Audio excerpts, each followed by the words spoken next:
Selanjutnya yang keempat adalah dianjurkan agar suami itu enak dipandang dan bagus penampilannya sehingga istri senang melihatnya dan tidak membencinya. Jadi laki-laki juga harus menjaga pakaiannya, rambutnya, penampilannya, bau badannya. Jadi ini peka, hati-hati teman-teman yang sudah berumah tangga. Saya bahasakan sama istri saya, hati-hati. Jangan pernah ada sesuatu yang tidak nyaman dari bau, terutama bau. Bau mulut kah, bau badan kah, bau pakaian kah, bau tempat tidur kah, bau masakan yang tidak enak kah, ini semua tidak boleh. Ini bau yang tidak enak hilangkan. Karena jiwa manusia suka yang wangi, gitu kan? Wajar. Pakaian yang bersih, ranjang yang bersih, mulut yang wangi, itu semua adalah hal yang mendasar.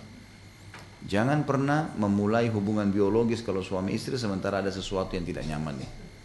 Teman-teman laki-laki pulang kantor, walaupun lagi mungkin kepengen mendekati istrinya, pamit sebentar ya, maaf, masuk kamar mandi sebentar, 5-10 menit mandi, segar keluar, silahkan, gitu kan. Begitu pula dengan perempuan, mungkin lagi pengen dekat sama istri, suaminya, tapi mungkin dia baru habis masak, baru habis ini, nggak ada salahnya cuci tangan sebentar, pakai sedikit minyak wangi, baru duduk. Kenapa tidak? Karena itu syaitan bisa tunggangi ya. Sedikit bau tidak nyaman sudah membuat pasangan kita traumatis, dan bahayanya bau tidak sedap ini syaitan akan tunggangi jadi traumatis. Jadi sekali kita cium bau bulu tidak enak dari pasangan kita, syaitan akan tunggangi, ini mulutnya bau lagi nggak sih?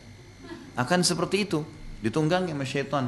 Sekali kita mencium bau ketiak yang nggak enak, maka nanti pasangan kita akan, ini bau nggak ya? Gitu. Akan seperti itu. Maka ditunggangin, makanya kita harus hindarin. Kita harus hindarin. Dan maaf teman-teman terutama yang sudah ikut pengajian, harus tahu sunnah Nabi SAW bersih, wangi, rapi, itu sunnah Nabi itu. Dari rambut kita disuruh rapikan, kata Nabi SAW, siapa yang punya rambut maka dia harus hormatin, dikasih minyak wangi, disisir yang rapi. Pakaiannya, Nabi SAW menggunakan kain kutun dari Yaman, gitu kan. Boleh menggunakan baju warna merah, warna hijau, baju warna hitam. Beliau pernah menggunakan baju warna putih. Kemudian beliau juga menggunakan wangi-wangian sampai dari rambut beliau netes minyak wangi, gitu kan. Karena banyaknya Nabi SAW pakai wangi-wangian dan seterusnya lah ya. Beliau selalu menggunakan siwak. Beliau juga menganjurkan agar mencukur bulu ketiak, bulu kemaluan, mencukur kumis bagi laki-laki. Semua ini kan adalah kebersihan. Memotong kuku, ini semua perintah dalam agama. Jadi kita disuruh bersih. Kita tahu tidak boleh ada najis, tetes kencing saja udah cukup, tidak boleh sah ibadahnya. Berarti kita disuruh bersih memang. Kan itu, bersih. Salah satu penyebab azab kubur, tidak sucikan diri pada saat cebok. Ini haram, dihubungkan dengan dosa, hukuman, dan berarti lawannya kita harus bersih. Seperti itulah.